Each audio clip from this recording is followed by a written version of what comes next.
So yan po yung nakolekta natin, no? Yan. Yan po yung nakolekta natin.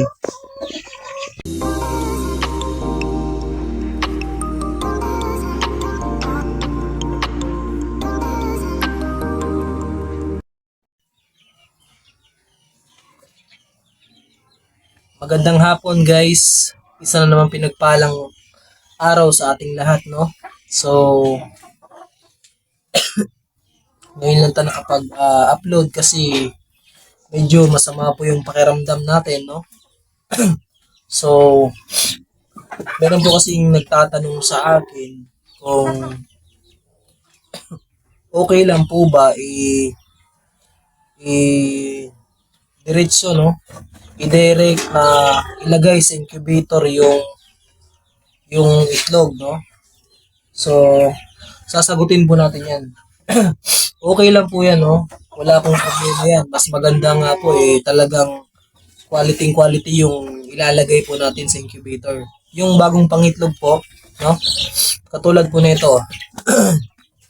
Yan. Yan po tayong mga bagong itlog dito. Yan. Ilalagay po natin diretso to sa ating incubator, no?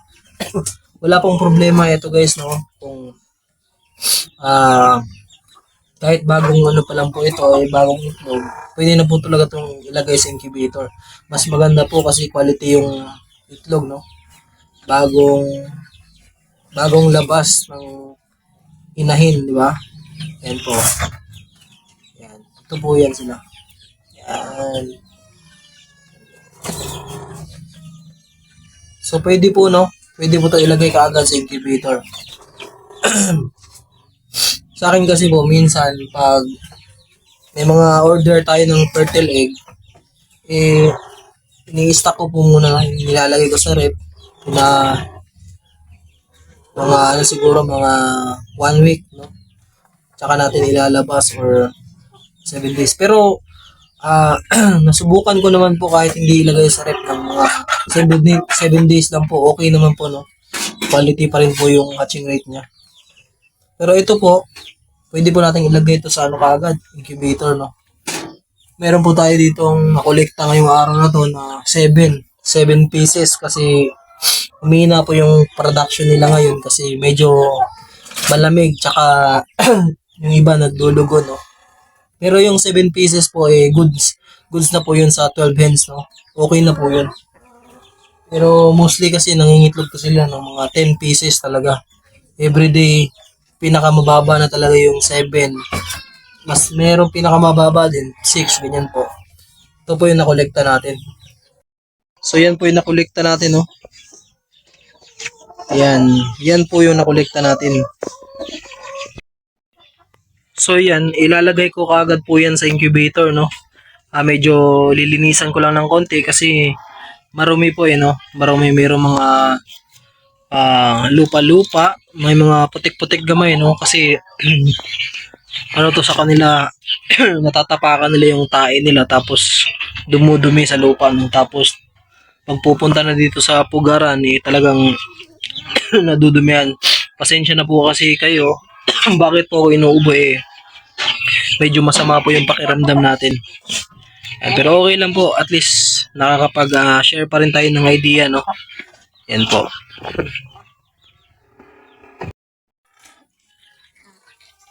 So ito na po yung incubator natin. Yan, umilaw agad pag sindi pa lang umilaw na, no? So yan po, ilalagay ko po sila kaagad dito, no? Para mas quality talaga yung yung egg nila, no? Mas quality. So sa mga nagsasabi na hindi po pwedeng ilagay yan ng kakaitlog pa lang, hindi po yan totoo. Pwede po yan, guys. Yan. Pwede po yan, no? Yan. Talagang tatayo ko lang, guys, kasi nahirapan ako. Nahirapan ako mag ikot na ito basta tapos mahawak na wala tayong videographer. Okay lang. Yan. Ito, kahit walang palatandaan, guys, walang marker, kabisadong kabisado ko na to, no? Alam ko na kung ano yung ikutin ko. Yan. Ito lang marker yan guys. Basic na basic lang yan sa akin. Yan. Kasi po, nasasanay na po kasi ako, no. Pero yung sa mga nalilito, wag nyo pong gayahin to kasi, ano po, baka makaligtaan nyo po tapos yung ibang itlog hindi nyo po maiikot, no. Yan. Yan po, no. Ganyan lang po yung pag-iikot, no. Napakasimple lang po. So, inikot ko siya ngayon ng alas 5. Tapos, mamayang umaga, ikutin ko na naman siya ng alas 5 din, no. 12 hours lang. Twice a day lang po, no. Kung mayroon kayong mga trabaho, twice a day lang po. Pero legit naman po, no. Maganda yung hatching rate niya. Kahit twice a day lang ikutin. Yan. Proven and tested na po to, no. Na ginagawa po natin talaga. Napaka-basic lang po, no. Ganyan lang po yung ginagawa ko. Pero hinihini lang po dapat, no, kasi pag may mga 5 days na, 5 days, 6 days, lumalabas na yung mga ugat, no. Delikado na. So kailangan talaga po hindi sila nauumpog. Baka mabagok po kasi yung shell sa loob, may tendency po na mag-stop yung production ng similya, no. Yung imbis na papalaki na sana i-stop kasi nabagok, so namatay sa loob. Yan, kailangan hinahinay po. So, na delikado po talaga to. Yan. Basic na basic lang po yung pag-iikot, no. Ganyan lang po. Yan. Sabi kasi ng iba, hindi daw pwede na sorry po talaga, no. Talagang inubo po ako. Sabi po ng iba, hindi daw po talaga pwede pag bagong itlog pa tapos ilalagay mo sa incubator. Hindi po yan totoo. Subukan ko na po kasi yan. Ewan ko lang po sa sa experience ko po kasi ganun. Nasubukan ko na po, no. Ayan. Ikot ko na ba to? Nalilito rin ako. Ilang. Hindi ko na kasi nilagyan ng marker kasi po nagmamadali po ako nun. Tapos yung sa mga previous video natin yung incubator natin nagloko Hindi uminit kasi nasa gilid lang, no.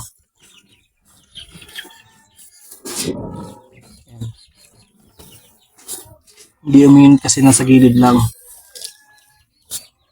Pero at least naikot siya, no.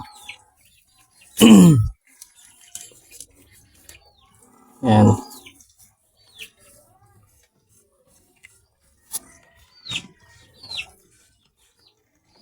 Napakadali lang po. Quality. Yan. So, i-atras lang natin to kasi medyo puno na po, no. Siguro mga nasa 60 kapin. 60 capacity, no. Pero lalagyan pa natin ng 7 pieces, mga 76 na siguro. Natin dito, itatambak natin dito lahat. Yan. Tatambak natin, no.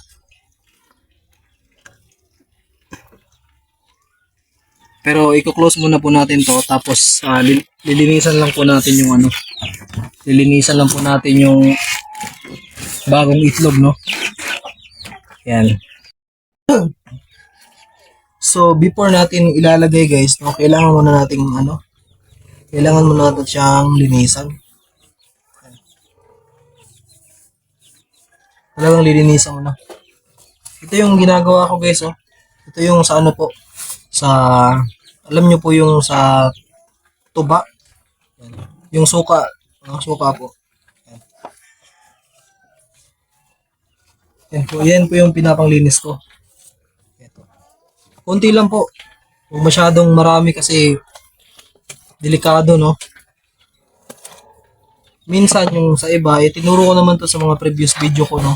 Yung sa iba nga konting tubig lang tapos nilalagyan nila ng Sondrox, no. Okay naman po. Pero ito kasi subok ko na po ito Before ko talaga nilalagay ito nililinisan ko muna ng ganito. So sa mga dyan, no, yung nagsasabi na sa mga nagtatanong pala kung pwede po ba ilagay kaagad kahit bago pang itlog, pwede po. Depende po yan sa inyo, no. Depende po yan. Pero sa akin po subok ko na po ito. Nakakapag-hatch po tayo. Kahit nga yung incubator natin, walang blower. Walang pan, di ba? Pero gumawa ako ng may pan. Mahina yung hatching rate niya. Kaya tinanggal ko. So, pinalitan ko ng walang hatching rate. Yung walang walang pan, no? Walang electric pan. Blower. So, mas maganda kasi yung mas maganda kasi yung hatching rate nung ginagawa ko dati. Nakakapagpalabas po tayo ng mga maraming sisiw. Like for example po, naglulod ako ng 70 pieces. Talagang may nag-hatch ng mga 60, 65, ganyan. Talagang quality po, napaka-legit po. Ngayon, nagpaparami po tayo ng mga sisiw kasi po, marami pong order, no? Tapos, nagpaplano din po tayo na mag-egg production po tayo, no? Yan. Yan po. Mag-egg production po tayo. Meron akong guys. Meron akong nabenta, no? May nabenta na ako, mga previous, mga ilang months na rin ang dumaan. Kahapon pinuntahan ko po dito lang, malapit lang din po sa amin, no? Pinuntahan ko po kahapon. Ang lalaki na po, mga almost na sila, magpa 5 months na. Ang lalaki na po talaga. Mas matatangkad pa sa breeders ko, guys. Kasi yung binilan ko po nito, yung magkapatid po, yun po yung pinagpares niya, no? Kaya, na-inbreed po. Pero okay lang din. At least, nakabalo ako. Nalaman ko rin po, no? Kasi maliliit yung maliliit din yung ibang breeders natin. Pero yung mga anak nito, guys, kasi yung rooster ko, hindi nila kapatid. Talagang ibang lahi nila. Yun, nakapagpalabas tayo ng mga quality, no? Malalaking malalaking malalaking mga manok, no? Matatangkad ng mga Rhode Island. Pero meron ding mga tatangkad na Rhode Island sa mga breeders ko. Meron din matatangkad. Pero yung iba po kasi ginagawa nila yung anak ay yung papa ng mga babae, pag yun tumanda na or pwede na magpakasta, ibinabalik lang nila sa papa. So yun, siguro okay po yun. Meron kasi gumagawa ng mga ganun na method, no? Mga gumagawa ng ganun. Meron din mga nagsasabi na okay lang daw yun. Pero sa akin, parang gusto ko yung hahanap na lang ako ng ibang roster, no? Tapos i-breed ko sa mga hens, di ba? Para mas maganda talaga. Bibili lang ako ng roster, ganyan. Para makikita ko talaga yung kalidad, no? Yan Ito yan, sa natin to. Itlog to sa asil. Yan. Itlog sa asil, no? Yan, itlog sa asil. Kasi ibang-iba siya Ibang-iba siya sa itlog ng Rhode Island tsaka Black Australorp.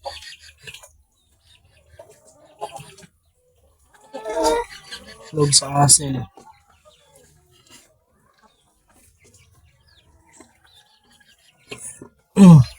So, ganun lang po, no? Kailangan pa nating linisan muna bago po natin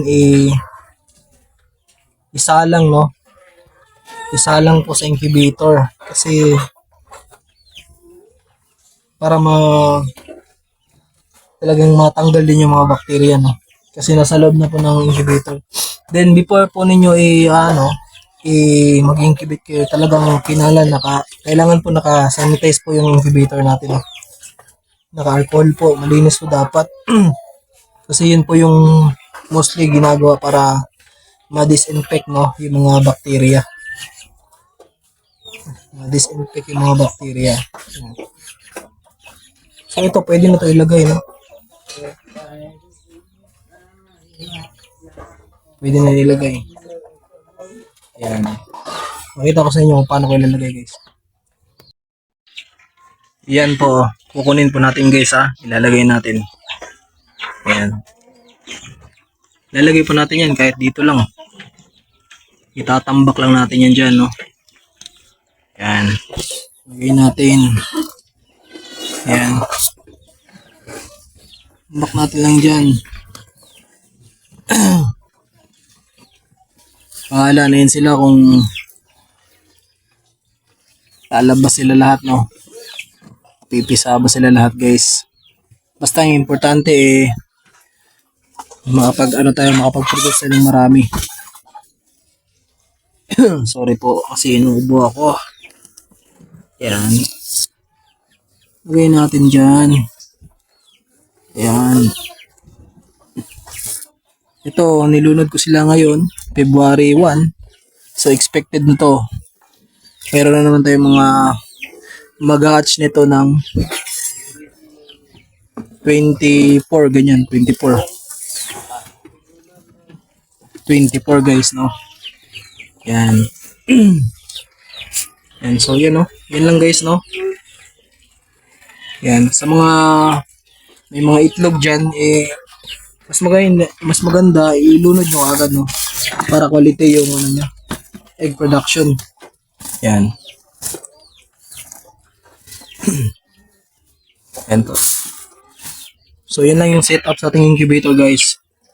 25 watts na bumbilya. Hindi po yan magastos sa kuryente. Yan. Yan lang, napakasimple lang po no. Yan, 25 watts. Yan. Set up, no? Napakasimple lang po, di ba? Yan. So, yun. I-close na natin, guys.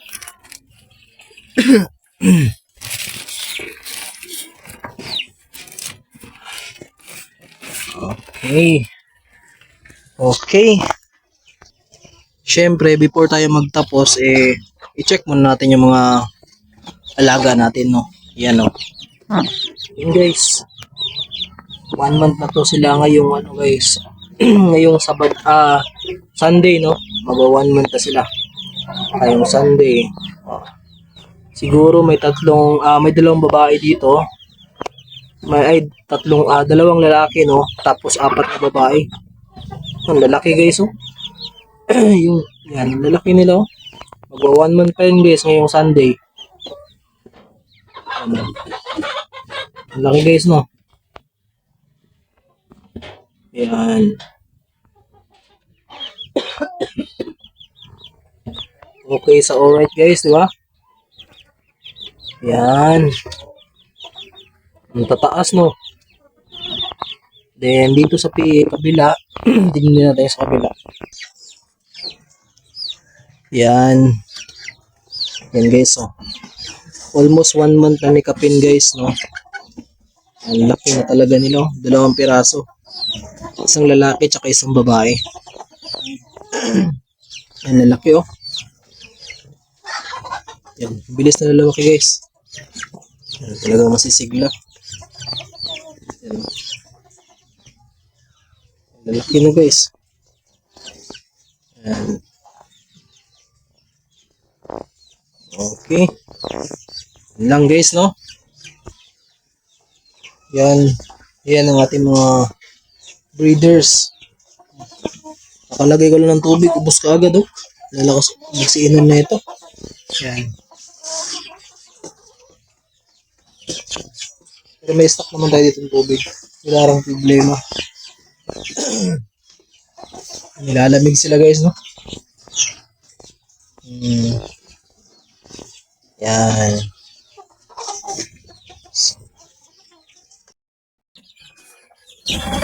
So yun lang guys, no. I hope meron kayong nalalaman, no, na learn sa akin about sa tamang pagproseso, no, or pwede bang ilagay yung itlog kahit bago pang itlog, no, pwede bang ilagay kaagad sa incubator. So para sa akin po guys, pwede po yan kasi based in my experience, no, talagang ginagawa ko na po yan, no. Pero kung against po kayo sa idea ko, nasa sa inyo na po yun, no. So, basta sa akin, yun po yung sa aking experience, no. So, yun lang po. Maraming salamat. Sana always tayong pagpalain ni Lord, no. Yun lang po. Maraming salamat, especially sa mga always na nakasubaybay dira ka nato, no. Dagang salamat kaninyo guys, no. Hanggang sa muli, no. Next vlog na punta. Bye-bye.